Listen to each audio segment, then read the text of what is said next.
Dear Diary. So I decided to start a new series on my channel called the Dear Diary series. Because truth be told, not only is what I'm doing on this channel not working right now, but I also want to push myself creatively. And let's be real, I'm ready for some shit to start working here. I finally decorated for Christmas a few weeks ago, and it really made me mad at myself for not having done it sooner.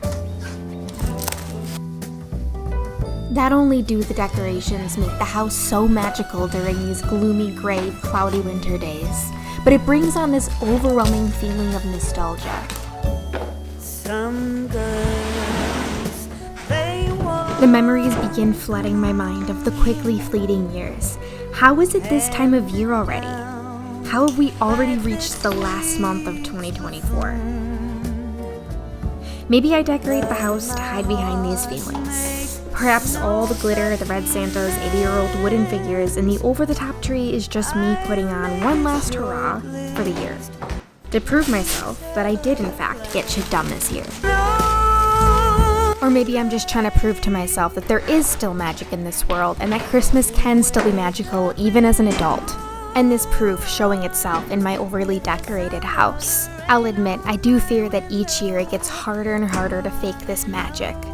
Magic is something that I've always really resonated with, even if I had to make it up in my head. But I suppose we all do it. We all fake magic around Christmas. We lie to our children, lie to ourselves, lie to the people around us, lie to other people's children that, yeah, there's a big fat man that comes to your house and brings you gifts. And we decorate for him. We decorate for us. And of course, we set out cookies for him so that he can eat them with his reindeer friends and celebrate the love and the 12 o'clockness of it all, and somehow managing to get everybody gifts at 12 o'clock. I still don't understand how that's even a thing. And of course, there are many of us that choose to decorate for the religious part of the holiday.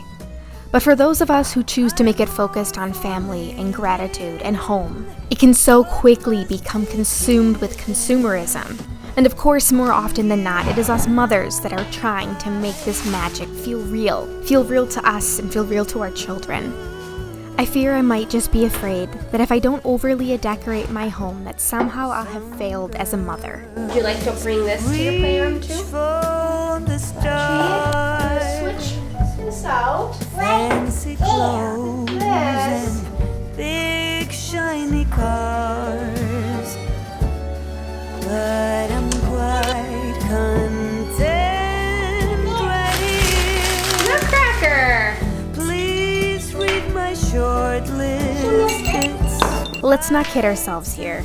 Children love the joy of seeing the house wearing something new. Hell, I'm a full-grown adult, and I can't help but to revel in the beauty of a new home. And wake up in your... They say family is the root of this season, but I'm starting to think that it's actually our mothers. How even Mary was the one that was the cause of Jesus. And I'm not even religious. I'm keeping it short and sweet.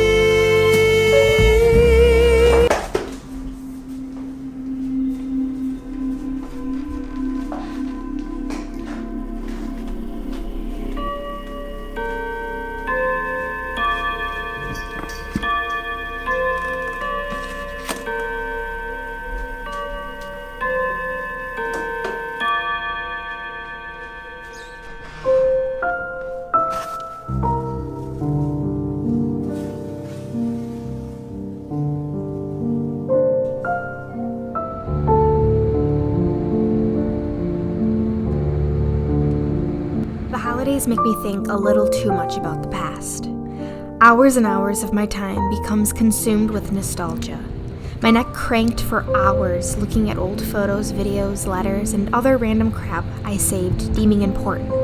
And then it'll melt, but usually we don't get snow at all because it's so warm. It's like 77 degrees right now. You can almost always go swimming. Almost always, yeah. Yeah, almost always. Unless when it snows. And more often than not, I'm actually quite impressed with my memory. Video is a very powerful tool. It takes all the pieces from your memory and puts them into this beautiful visual. And I don't know about you, but video is something that I always go back to and I'm always the most enthralled by. And as much as video is my favorite, there are many moments where a photo or a letter can do just the same as a video. But seeing the visual representation of time and change is so powerful. Video footage often leaves me speechless. In fact, when I was going through these videos, I couldn't really do much. That's all I did, and that's all I can think about. When time seems to slow down, I end up going back in time. And with my family being in town, it becomes such a forefront of this winter season, I can't help myself. And my God, am I grateful for all of them. The age wearing all of us without hesitation. It's almost striking, but it's always beautiful. I'm not sure why the past has always wrapped me up in knots. Intricate yet intense knots. Knots I cannot get enough of. Watching my great-grandma make a nearly forgotten recipe, Lebkuchen, with confidence, reminds me that I too can continue to do what I love, no matter how old I am, and no matter how much time has passed. I got the dirtiest job, you know. You look clean though. Look, you're not even wearing it. It's just your hands. Don't put on a Facebook. You guys put everything on a Facebook what I don't like. My love for the past is exactly why I own a 100-year-old home. It's why no matter what, I'm always trying to discover more.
There's almost always a price to pay emotionally when diving headfirst into creating exactly what you want to be creating. But if there's anything that I've learned from my great-grandma, is that showing up exactly as you are to create exactly what your heart loves to create is what living is all about. And with that, welcome to my Dear Diary series. I hope to inspire you.